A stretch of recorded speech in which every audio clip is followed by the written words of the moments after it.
important. This is the mental image I want you to have when you think about teammates. Winston Churchill dictating one of the most important addresses in the history of the United Kingdom from his bathtub. This is a teammate at work. This is one of the most important speeches of his life, and he's doing it from the bathtub, y'all. And I remember seeing this and being deeply jealous. I don't know about you. I was deeply jealous of Winston Churchill. You know why? I do my best thinking in the bathtub too. Right? But I don't have a world-class chief of staff who knows my voice and my objectives and what I said to the audience last time and what Neville Chamberlain said in the House of Commons, right? I don't have access. So poor old me, I gotta stand at the desk or sit down and work on my speech myself, right? Because only the ruling elites have this kind of incredible intelligence willing to sit outside the door and workshop and go back and forth, right? And then, hopefully you know where I'm going, right? You realize, Jeremy, you do have access to that intelligence, right? I do have a highly capable chief of staff who has all of my context and knows my objectives and knows my voice and what I said last time and on and on and on. I do, you do too. The problem is I've grown accustomed to doing it all myself. And this is a fundamental mindset shift that all of us have to go through. Technology is always doing this, by the way. It's always making available to everyone what used to only be available to the elites, right? You think about what artificial power did. We've been talking about artificial intelligence. Artificial power, electricity, what did it do?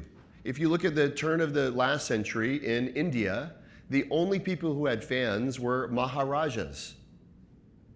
Right? And what was a fan? Does anybody remember what a fan was?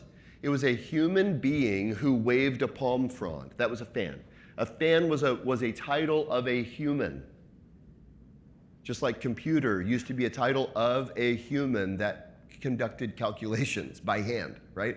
We used to have words for things that were people, and now they've been instantiated in technology, right? And now the humblest villager in India has a fan.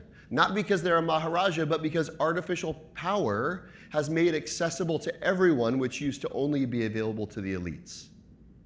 And in the same way, artificial intelligence is now making accessible to everyone that which only used to be available to heads of state. It's a radical paradigm shift, every bit as important as artificial power, i.e. electricity, is. The problem is our biases prevent us from accepting help. This is a really helpful litmus test. I want you to think about your team or your organization and imagine someone, or you give someone a piece of work, or someone gives you a piece of work, and this question gets asked. Did AI help with this? What's the right answer to the question? You're laughing, because you know the right answer, right? The answer is no, definitely not.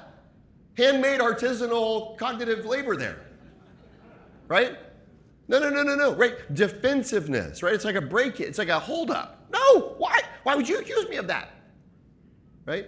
Therein lies the problem, right? Therein lies the problem. If you don't and sometimes it's easier to see if we think in a different use case, right? So imagine with me for a moment, you have a heart issue. You got to go to the cardiologist. Really, really take it seriously. You got an actual heart issue.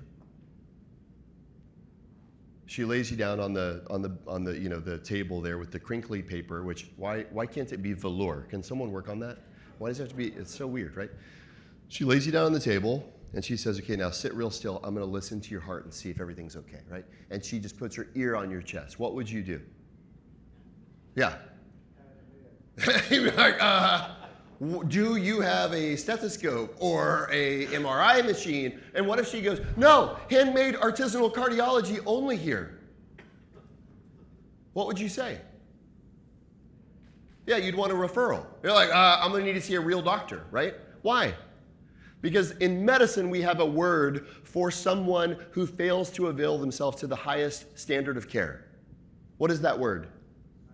Malpractice. Thank you. I was in Oregon doing a talk at Nike earlier this week. Somebody said quack, and I said, to y'all, everything's a duck. Which I thought was pretty good for like on the fly, right? I'm from the Longhorns Hook'em. But anyway, So malpractice, right? We have a word for that in medicine. If you fail to avail yourself of every possible means of delivering the best possible work, you are guilty of malpractice. As a finance professional, do you believe that failure to avail yourself of every possible means of cognitive uplift is malpractice? As an HR professional, as an ops professional, as a sales professional, right? Right now, it's not malpractice not to. People are afraid it's cheating to use AI.